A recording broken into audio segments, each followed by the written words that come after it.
Boker Tov à tout le monde.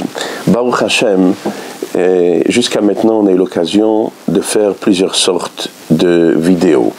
Celles qui ont concerné le couple, aussi une autre partie des vidéos que vous n'avez pas encore eu l'occasion de voir, qui sont déjà prêtes, celles qui concernent l'éducation des enfants. Mais je voudrais aujourd'hui ouvrir une troisième catégorie de vidéos. Celles qui sont reliées avec l'éducation, mais un petit peu plus et aussi reliées avec le corps enseignant. C'est-à-dire, le but d'un côté, c'est pour aider les enseignants à être meilleurs, aussi pour aider les parents d'aider les enseignants à être meilleurs, et quelque chose qui nous aidera tous à être meilleurs, Bezrat Hashem. La première chose que je voudrais, c'est, vous savez, dans la vie, il y a un principe, c'est l'engagement. La notion de s'engager. Et l'engagement est la base de tout. Lorsqu'on s'engage, évidemment, il y a des résultats. Mais de l'autre côté, lorsqu'on s'engage, alors il y a aussi un inconvénient. On devient fautif. Généralement, les gens essayent d'éviter de s'engager. Mais il faut savoir que lorsque on parle dans l'éducation, que ce soit de la part des parents, ou que ce soit de la part du corps enseignant, il y a un engagement. Et cet engagement va faire appel à chacun d'entre nous à apporter des résultats. Nos sages nous disent ce qu'on appelle Gdera de Beshutfe, une marmite qui appartient à deux associés. Et lorsqu'il y a une marmite qui appartient à deux associés, nous disent nos sages, elle est ni chaude ni froide, parce que chacun va compter sur l'autre. L'autre va dire, ah, je croyais que c'était toi qui allais, entre guillemets, la mettre sur le feu. L'autre dit, ah, je pensais que c'est toi qui allais l'enlever du feu. Et à cause de ça, disent nos sages, le chamim avait l'écrire ni elle est chaude ni elle est froide, parce que chacun compte sur l'autre. Lorsqu'on parle aujourd'hui de l'éducation, lorsqu'un père éduque son enfant, comme à une époque où le père avait les capacités, où aussi il avait le temps, il prenait son enfant à la maison, il s'occupait de lui. Lorsqu'il y a un problème avec un tel enfant, l'enfant ne connaît pas son Aleph Bet, son enfant ne connaît pas sa Mishnah, ne se connaît pas son Chumash, ne connaît pas sa Mishnah, ne connaît pas sa Gemara, ou il n'est pas dans le bon chemin, à qui le père va se plaindre? Vers qui le père va se retourner? La personne vers qui se retourner, il est le seul unique fautif, c'est toi. Tu as un devoir d'enseigner à ton fils. Donc si ton fils ne sait pas lire, tu es le seul responsable, comme dit l'Halakha. Dès que l'enfant commence à naître, à parler, à vivre melamdo, son père lui enseigne. Avec le temps, il y a eu ce qu'on appelle la notion des enseignants. Et pas simplement des enseignants, qu'on louait des enseignants personnels, privés, particuliers, mais il y a eu même ce qu'on appelle des véritables écoles, comme nos sages nous racontent dans le traité de Baba Batra. C'est-à-dire, il y a une notion qu'il y a des enseignants, des classes et des écoles, etc. Et là a commencé un certain niveau, un certain problème, lequel? Le non-engagement. Les parents disent, mais il est à l'école. Et donc, si l'enfant il est à l'école, qui a la responsabilité de son éducation, c'est l'école.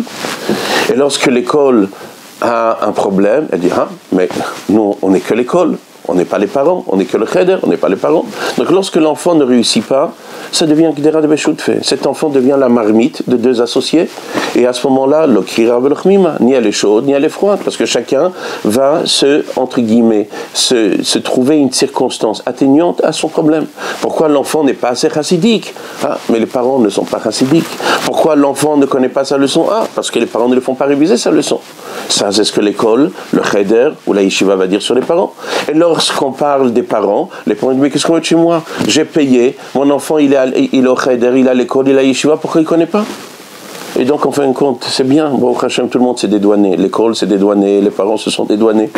Mais la marmite, le petit, en quoi il est fautif?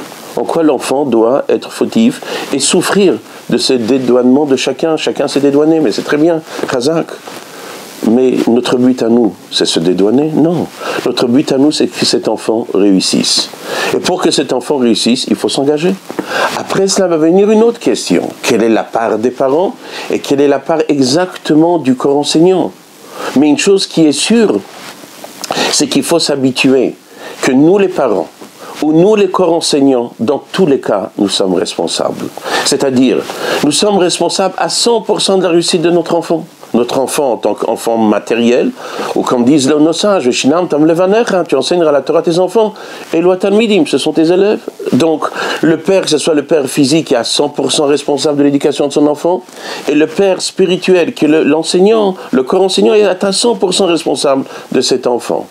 Et les deux, à 100% chacun, ont un devoir de faire ce qu'il y a à faire. Alors évidemment, il faut partager ces rôles, parce que chacun a un rôle. Mais une chose qui est sûre, c'est que si on va dire « pourquoi je n'ai pas réussi, c'est à cause de l'autre », ce langage ne doit pas exister. La seule chose qu'on peut, oui, faire, c'est de pouvoir faire tout pour que notre rôle puisse réussir. Un petit exemple simple, imaginons-nous qu'un professeur, son enfant, lorsqu'il arrive, n'est pas habillé comme il doit être habillé, ou il n'a pas ses affaires. Alors le professeur peut dire, voilà, je n'enseigne pas l'enfant parce qu'il n'a pas ses affaires. Voilà, il est dédouané parce que l'enfant doit venir avec ses affaires d'où? De la maison. Il n'a pas son cartable, il n'a pas son cahier, il n'a pas son chumash, il n'a pas son sidour. Le professeur peut dire, c'est pas mon problème, il est venu de la maison. Et puisqu'il est venu de la maison, c'est pas ma responsabilité. Ou lorsque les parents, l'enfant va rentrer à la maison, l'enfant ne connaît pas sa leçon, le père va dire, c'est pas mon problème, puisque c'est le professeur qui doit enseigner la leçon, le petit ne connaît pas, c'est pas mon problème. Et chacun a trouvé une sortie de secours pour pouvoir se dédouaner. Est-ce que c'est ça le but? Le but, c'est que le professeur à l'école, lorsque l'enfant arrive, pas avec les bonnes affaires, ou il vient pas avec son cartable, il ne lâche pas. Et il est responsable de dire aux parents, j'ai besoin de telle et telle chose. Et donc, il va s'investir pour que les parents l'aident dans sa mission. Et il ne va pas lâcher les parents jusqu'à qu'il va pouvoir obtenir. Et les parents, de l'autre côté, ils ne vont pas lâcher, même si le corps enseignant appartient au monde des enseignants, les parents ne lâcheront pas jusqu'à qu'ils vont obtenir ce qu'ils attendent du corps enseignant.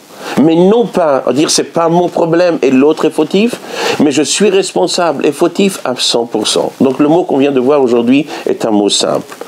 Notre enfant ne doit pas être cette marmite sur laquelle nos sages nous disent qu'elle n'est ni chaude ni froide, et chacun cherche à se dédouaner.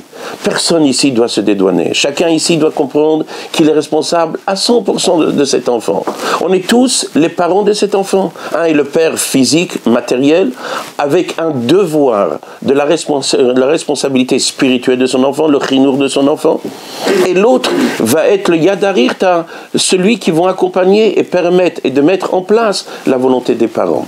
Et chacun d'eux, que ce soit le parent, le corps enseignant, quand je dis corps enseignant, c'est l'école, c'est le cheder, c'est la yeshiva, c'est tout ce qu'on veut. Ce qui est responsable de cet enseignement ne doit pas lâcher les parents pour leur permettre de faire le travail, et les parents ne doivent pas lâcher le corps enseignant pour permettre aux parents d'aboutir dans ce qu'on a besoin. Et lorsque chacun, véritablement, va comprendre qu'on ne peut pas se sauver. On a une responsabilité de Aleph Atav, Bezrat Hashem, tout ira dans le bon sens. Alors, prions. On va tous investir, on va prier, on va tous investir pour pouvoir être comme on a besoin d'être. Des parents engagés et un corps enseignant engagé. Et ça, c'est la première chose qu'on apprend à des gens responsables. Vous allez dans n'importe quel endroit dans le monde, n'importe quel système, vous prenez un maire, vous prenez un responsable de police, vous prenez un responsable de l'armée, il vous dira un mot.